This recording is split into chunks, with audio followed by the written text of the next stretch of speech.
So, yun nga po, continuous tayo sa breakthrough series. Ang pagkagandang lesson natin ngayon is prayer change circumstances. Hallelujah. So, bago tayo magsimula sa lesson, meron akong papakita. Meron tayong 3 ways to having a breakthrough.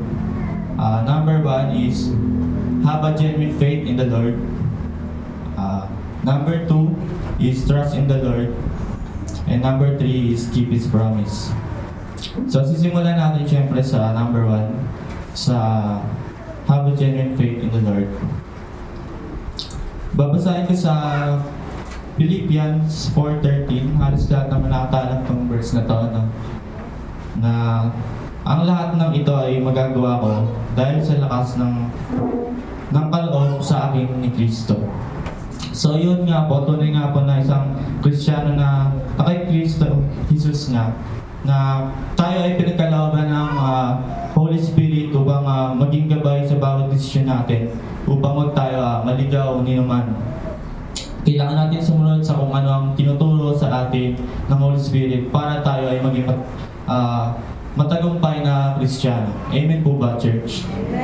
Amen. So, yun po, continue po tayo sa number 2, sa trust in the Lord, sa Jeremiah 29:11. Sapagkat batid kong lubos ang mga plano ko para sa inyo, ang mga planong hindi nyo ikakasama, kundi para sa inyong ikabubuti. Ito ay plano magdudulot sa inyo ng kinabukasan punong-puno ng pag-asa. Amen po ba, church? So, pinapakita sa atin ng verse na ito na sa una pa lang ay may magandang plano ng Diyos sa bawat isa. Una pa lang, pinili ka na. Pinili na tayo ng Diyos para sa isang magandang layunin na mapapabuti tayo, magkaroon ng magandang kinabukasan. Dahil alam ng Diyos ang mga plano natin, bawat isa dito.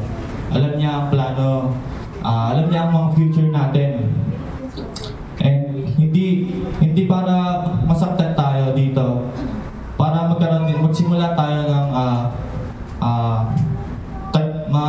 pambihirang tagumpay na kung lalakarin natin, panghawakan natin ang mga plano o utos ng Diyos. Amen po ba, church? So ito, continue po tayo sa number 3, sa Keep His Promise. Sa Micah 2:13. Magbukas ang Diyos ng daan para sa kanila at palalayain sila mula sa pagkabihag.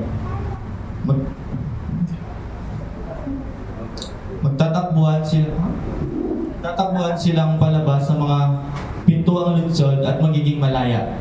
Si Yahweh mismo ang kanilang hari, ang kanila'y mangunguna. So yun po, kung tayo po ay kung susunod po tayo ng buong puso din sa pinapagawa ng ating Diyos, magtatagumpay po tayo. And bukod po doon na pag sumunod po tayo sa utos ng Diyos, hindi niya po tayo papabayaan. Gagabayan niya po tayo. And alam niya po yung pagsubok na po yun na mapagtatagumpay natin dahil din po tayo nilagay ng Diyos. And alam niya po na hindi tayo mapapahamak.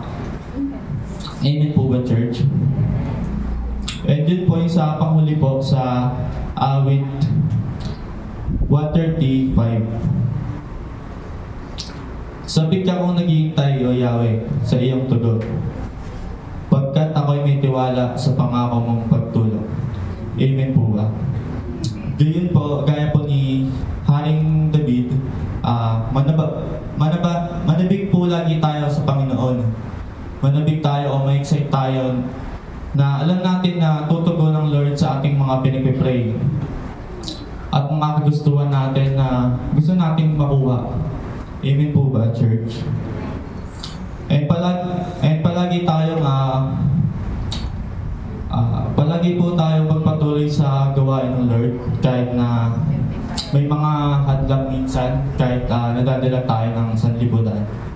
And alam po natin na pagkasama po natin ng Diyos, magkakaroon tayo ng breakthrough. Amen po ba, church? So yun lamang po ang maiksing devotion sa ngayong araw na to. To God be all the glory.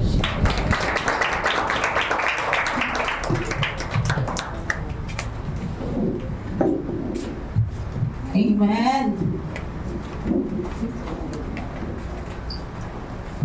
Yun nga po, ang plano po talaga ng ating Diyos, may plano po talaga sa atin ng ating Panginoon. Amen.